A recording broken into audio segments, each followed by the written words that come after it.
Okay, so I just want to wrap up what we have been thinking about in this segment and give you an idea of what to expect next. Some of the takeaways that I think are important are first, there are many forms of healthcare AI. So it can be very tempting to think if I'm going to do AI and I'm going to do healthcare, it's got to be big, it's got to be amazing.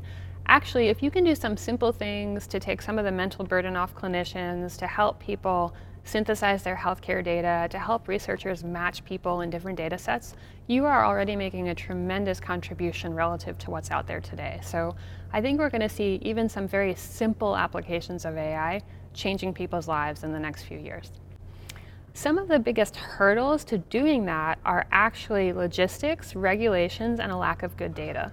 So to the extent that we can make logistics easier for people, to the extent that we can modernize our regulations so that they protect people, but also make data available to AI, and to the extent that we can make data more accurate, we are going to contribute tremendously, again, to revolutionizing healthcare and to making it smarter and simpler.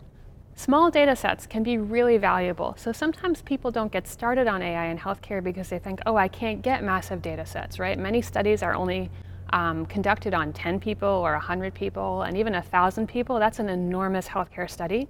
And so sometimes machine learners will say, well, I don't know if that's enough data, but what they forget is that in healthcare there's a really strong signal. So unlike in domains like advertising or sales, where your signal can be very low relative to your noise, and healthcare signal is very strong.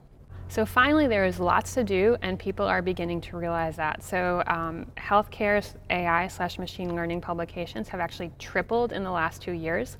Most of those are done by people with domain expertise in medicine. That is great. They are making a lot of progress.